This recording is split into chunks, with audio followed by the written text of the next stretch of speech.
सद्गुरु श्री शंकर महाराजाय नमो नमः. ஆன்மீக அன்பர்கள் அனைவருக்கும் மாதங்கி பாலாஜியின் பணிவான வணக்கங்கள். ஸ்ரீ சங்கர் மகாராஜுடைய பரிபூர்ண அனுகிரகத்தினால அவருடைய லீலா வினோதங்களை தொடர்ந்து நம்ம வார வாரம் கேட்டு அனுபவிச்சுட்டு இருக்கோம்.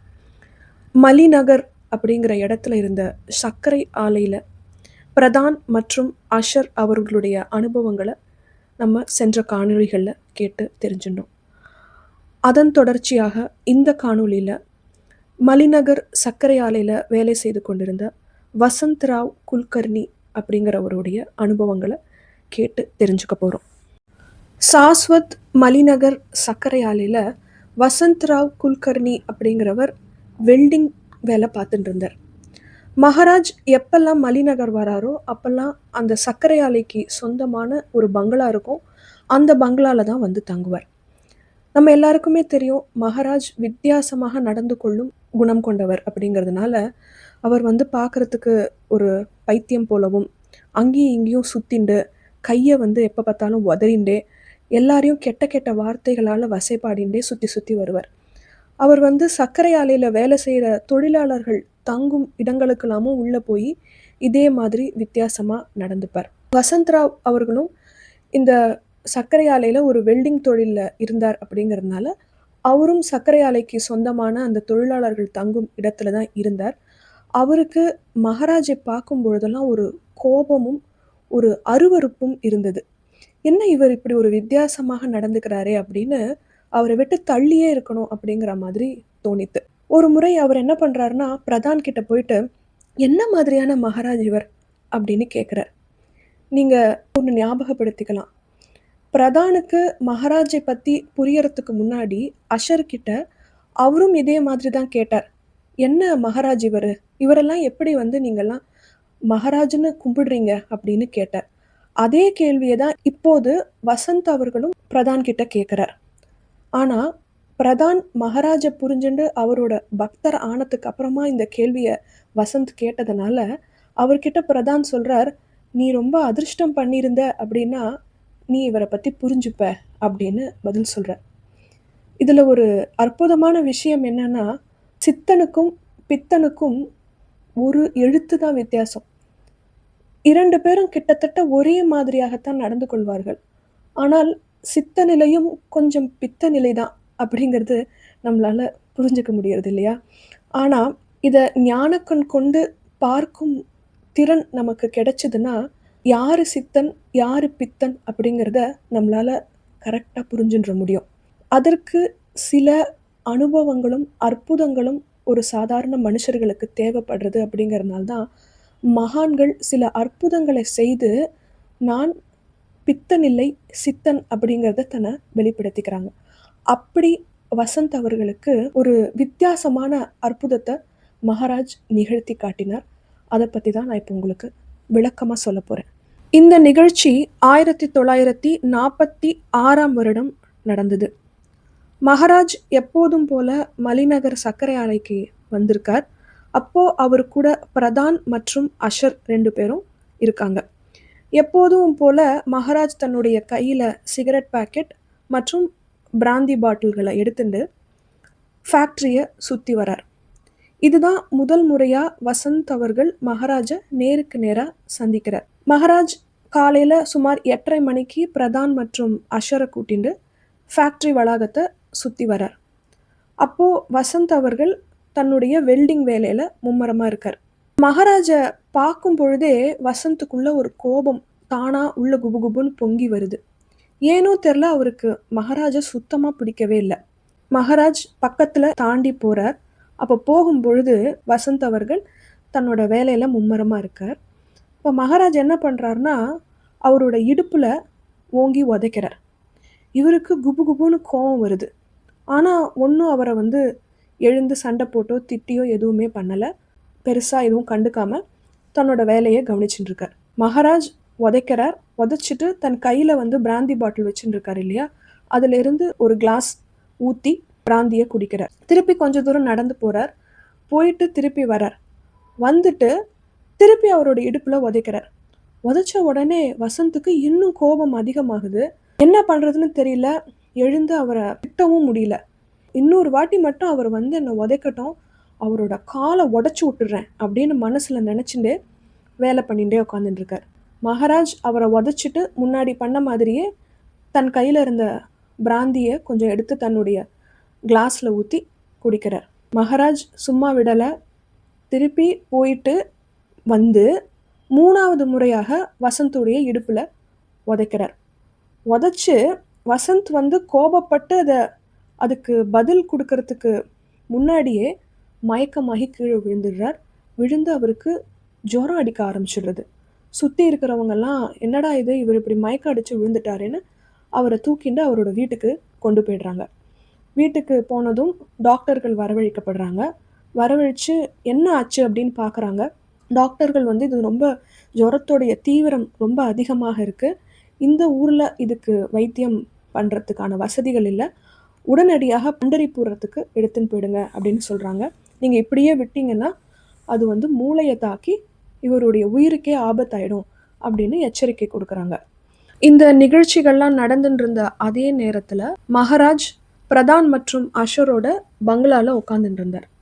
பிரதான் கிட்டேயும் அஷர்கிட்டையும் மகாராஜ் சொல்கிறார், இப்போ என்ன தகவல் வரப்போகிறதுன்னு பாருங்க அப்படின்னு வேகமாக சொல்லிகிட்டே சிரிக்கிறார்.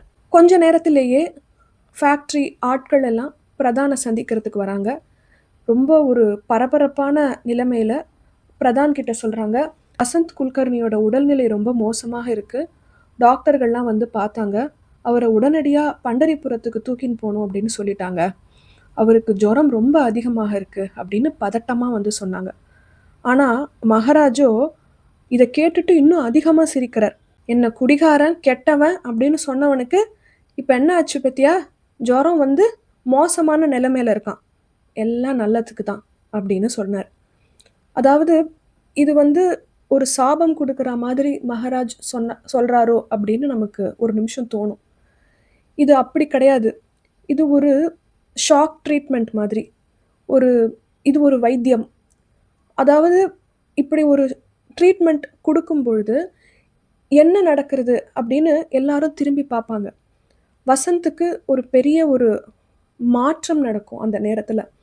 மகாராஜ் இப்படி அவரை இடுப்பில் உதைச்சு அவருடைய கோபத்தை அதிகப்படுத்தி மகாராஜ் பக்கம் அவருடைய கவனத்தை திருப்பியிருக்கார். இந்த மாதிரியான ஒரு ஷாக் கொடுத்தானா குருமார்கள் மீது பக்தர்களுக்கு ஒரு கவனம் திரும்பும். கவனம் திரும்பின உடனேயே அவர்கள் தங்களுடைய வைத்திய முறைகளை, தங்களுடைய அறிவுரைகளை கொடுக்க ஆரம்பிப்பார்கள். அப்படித்தான் மகாராஜ் அவர்களும் வசந்த் குல்கர்னியோட கவனத்தை திருப்புவதற்காகத்தான் இந்த மாதிரியான ஒரு ஜுரம் அப்படிங்கிற ஒரு விஷயத்தை அவருக்கு வரவழைச்சிருக்கார். மகாராஜ் எல்லாம் நல்லதுக்கு தான் அப்படின்னு சொன்னப்ப அந்த வசந்த் குல்கர்னியோட மனைவியான விமல் அப்படிங்கிறவ ஓன அழுது, மகாராஜ் நீங்க என்ன இப்படி சொல்றீங்க, என்னுடைய கணவன் வந்து கஷ்டப்பட்டு இருக்கார், நீங்க நல்லதுக்குன்னு சொல்றீங்களே அப்படின்னு அவர் பாதத்துல விழுந்து கதறி அழறா. உடனே மகாராஜ் கிளம்பி நேராக வசந்த் குல்கர்னியோட வீட்டுக்கு வரார். வந்துட்டு பிராந்தி பாட்டிலிருந்து பிராந்தி எடுத்து கிளாஸில் ஊற்றி கொஞ்சம் எடுத்து வசந்த் குல்கர்னி மேலே தெளிக்கிறார். அதில் இன்னொரு கிளாஸ் பிராந்தியை ஊற்றி கபுகுபுன்னு குடிக்கிறார். குடிச்சிட்டு விமலை பார்த்து சொல்கிறார், இப்போ டாக்டரை வந்து செக் பண்ண சொல்லு, அவரோட ஜுரம் எப்படி இருக்குன்னு. டாக்டர்கள் வந்து செக் பண்ணி பார்த்துட்டு அவருக்கு ஜுரம் முற்றிலுமாக சரியாகிவிட்டது. உடனே வசந்த் குல்கர்னி அடுத்த நொடியே மகாராஜுடைய சக்தியை புரிஞ்சுண்டு அவருடைய பாதத்தில் விழுந்து, மகாராஜ் நான் உங்களை பற்றி புரிஞ்சுக்காம நான் கண்ணா பின்னான்னு பேசிட்டேன், என்னை மன்னிச்சிடுங்க, இனிமேலிருந்து நான் உங்களுடைய பரம பக்தன் அப்படின்னு சொல்லி அவருடைய பாதத்தில் சரணாகதி ஆகிறார். வசந்த் குல்கர்னியை தன்கிட்ட தன்னுடைய பக்தனாக இழுத்துக்கணும் அப்படிங்கிறதுக்காகத்தான் இந்த மாதிரி ஒரு ஜுரம் அப்படிங்கிற ஒரு கஷ்டத்தை அவருக்கு கொடுத்து தன் பக்கத்தில் இழுத்துக்கிறார். அதனால் நமக்கு வாழ்க்கையில் வர்ற கஷ்டங்கள் எல்லாமே குருமார்கள் அவர்களுடைய சரணங்களுக்கு கிட்ட நம்மளை இழுத்துக்கிறதுக்காக தான் அப்படின்னு நம்ம புரிஞ்சுக்கிறதுக்காக தான் இந்த மாதிரியான லீலைகளை செஞ்சு காமிக்கிறாங்க குருமார்கள். வசந்த் மகாராஜுடைய பாதங்களில் விழுந்து கதறி அழுத அடுத்த நொடியே மகாராஜ் அவரை கட்டி பிடிச்சி இறுக்கமாக அணைச்சிக்கிறார். உடனே வசந்துடைய மனைவியை பார்த்து, நீ என்னை இப்போ குளிப்பாட்டு அப்படின்னு சொல்கிறார். அந்த சமயத்தில் வசந்த் அவர்களுடைய மனைவிக்கு வெறும் 16 வயசு தான் ஆகுது. ஆனால் அவ ஒரு தைரியமான பெண்மணி, எதையுமே யோசிக்கவே இல்லை. வாங்க மகாராஜ் அப்படின்னு அவரை குளியல் அறைக்கு கூட்டின்னு போகிறா. அதை கூட்டின்னு போன உடனேயே மகாராஜ் ஒரு 3 வயசு பாலகனாக மாறிடுறார். அஷருடைய மனைவி மகாராஜை குளிப்பாட்டுவதற்காக கூட்டின்னு போனப்போ அவர் 7 வயது பாலகனாக மாறினார். இப்போ பார்த்தா 3 வயது பாலகனாக மாறினார்.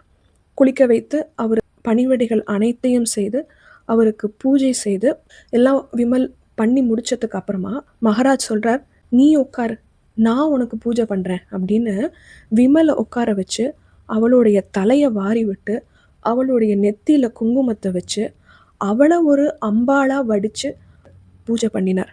இந்த மாதிரியான ஒரு அற்புதம் வேற எந்த குருமார்கள் செய்தார்கள் அப்படிங்கிறது எனக்கு தெரியல.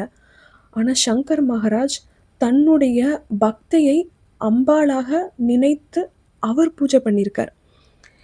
இந்த நிகழ்ச்சி நடந்ததுக்கு அப்புறமா வசந்தும் அவரது மனைவியான விமலும் மகாராஜுடைய அத்தியந்த சீடர்களாக மாறி அவர் எப்பெல்லாம் மலிநகர் வராரோ அப்பெல்லாம் அவர் அந்த பங்களாவில் தங்கிட்டு இருந்தார் இல்லையா, அந்த பங்களாவில் தங்குறதை விட்டுட்டு இவர்களுடைய சின்ன குடிசை, சின்ன குவார்ட்டர்ஸ் மாதிரி இருக்கிற அந்த இடத்துல வந்து தங்க ஆரம்பித்தார். அந்த அளவுக்கு அவர்கள் இருவரும் மகாராஜுடைய பக்தர்களாகவும் மகாராஜும் அவர்கள் மேலே அவ்வளோ ஒரு அன்பு செலுத்தினார்.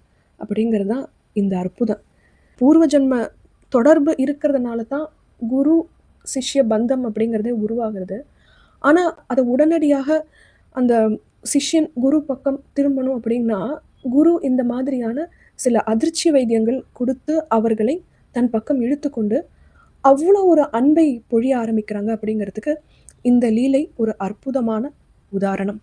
அடுத்ததாக குருவுடைய வாக்கை மீறக்கூடாது அப்படிங்கிறத விளக்குற மாதிரி வசந்தராவுடைய வாழ்க்கையில் நடந்த ஒரு லீலையை தான் நான் இப்போ உங்களுக்கு சொல்ல போகிறேன். மகாராஜ் இந்த 1946ஆம் ஆண்டு நடந்த இந்த லீலைக்கு அப்புறமா தொடர்ந்து எப்பெல்லாம் மலிநகர் வராரோ அப்பெல்லாம் வசந்தராவுடைய வீட்டில் தான் தங்குவார். 1947ஆம் ஆண்டு மகாராஜ் சமாதி அடைஞ்சிட்டார் அப்படிங்கிறது நமக்கு தெரியும் இல்லையா. இந்த ஒரு வருட காலம் எப்பெல்லாம் அவர் மலிநகர் வராரோ அப்பெல்லாம் வசந்த் அவர்களுடைய வீட்டில் தான் வந்து தங்குவார். ஒரு நாள் அப்படி அவர் வந்து தங்கியிருக்கும் பொழுது இரவு கிட்டத்தட்ட 9 மணி ஆயிடுது. அப்போ அவர் வசந்தை கூப்பிட்டு, எனக்கு போய் ஒரு பாட்டில் விஸ்கி வாங்கிட்டு வா அப்படின்னு சொல்கிறார். வசந்த் உடனே சொல்கிறார், மணி 9 ஆயிடுத்தே, இனிமேல் கடையெல்லாம் மூடி இருப்பாங்க, இப்போ போய் நான் எப்படி வாங்கிட்டு வருது அப்படின்னு கேட்குறார். உடனே மகாராஜ், ரொம்ப புத்திசாலி மாதிரி இந்த பதிலெலாம் என்கிட்ட சொல்லாத, நான் என்ன சொல்கிறேனோ அதை செய் அப்படின்னு சொல்கிறார். வசந்துக்கு வேறு எதுவும் பதில் சொல்ல முடியல. தன்னுடைய மனைவி கிட்ட இருந்து கொஞ்சம் பணத்தை வாங்கிட்டு கிளம்புறார். மகாராஜ் சொல்கிறார், நீ நடந்து போ, சைக்கிள்லாம் எடுத்துன்னு போகாத அப்படின்னு சொல்கிறார். ஆனால் வசந்த் மகாராஜ் சொன்னதை கேட்கல. தன்னுடைய சைக்கிளை தான் எடுத்துன்னு போனார். போகிற வழியில் ஒரு 2 அல்லது 3 முறை கீழே விழுந்து விழுந்து எழுந்துக்கிறார். எழுந்து அந்த கடை இருக்கிற அந்த இடத்துக்கிட்ட போய் அடையிறார். அங்கே யாரோ ஒரு மனுஷன் உட்காந்துட்டு இருக்கார், கையில் விஸ்கி பாட்டிலை வச்சுட்டு. நீ வர்றதுக்கு ஏன் இவ்வளோ நேரம் அப்படின்னு அந்த ஆள் ரொம்ப கோபமாக கேட்டுட்டு அந்த விஸ்கி பாட்டிலை இவர்கிட்ட கொடுக்குறார். கொடுத்துட்டு, நீ எதுக்கு சைக்கிள் எடுத்துன்னு வந்த, வீட்டுக்கு போகும்போதாவது நடந்து போ அப்படின்னு ஒரு கோபமான குரல்ல அவரை திட்டி அனுப்புகிறார். வசந்த் வந்து அந்த மனுஷன் சொன்ன மாதிரியே நடந்து வீட்டுக்கு வரார். வசந்த் கிளம்பின அந்த நேரமே மகாராஜ் பிரதான் மற்றும் அஷரை வந்து கூப்பிட்டு, இப்போ உடனடியாக டாக்டரை கூப்பிடு, வசந்துக்கு முட்டியில் பயங்கரமாக அடிபட்டிருக்கு, அவன் வந்ததும் அவனுக்கு டாக்டர்கிட்ட காட்டணும் அப்படின்னு சொல்கிறார். வசந்த் வீட்டுக்கு வந்து சேர்றார். அப்போ கரெக்டாக டாக்டர் வந்து இவருக்கு வைத்தியம் பார்க்கறதுக்காக வெயிட் பண்ணிட்டு இருக்கார். மகாராஜ் அவர்கிட்ட கோபமாக, நான் தான் சொன்னேன் இல்லை சைக்கிள் எடுத்துன்னு போகாதேன்னு, நீ என் சொன்னதை கேட்டியா, பாரு இப்போ உன் முட்டியில் அடிபட்டிருக்கு அப்படின்னு கோபமாக திட்டுறார். அதிலிருந்து வசந்துக்கு புரியறது, மகாராஜ் என்ன சொன்னாலும் அந்த வார்த்தைக்கு மறுவார்த்தை சொல்லாமல் அதை அப்படியே கேட்கணும் அப்படிங்கிறத அன்னைக்கு அவர் புரிஞ்சுட்டார்.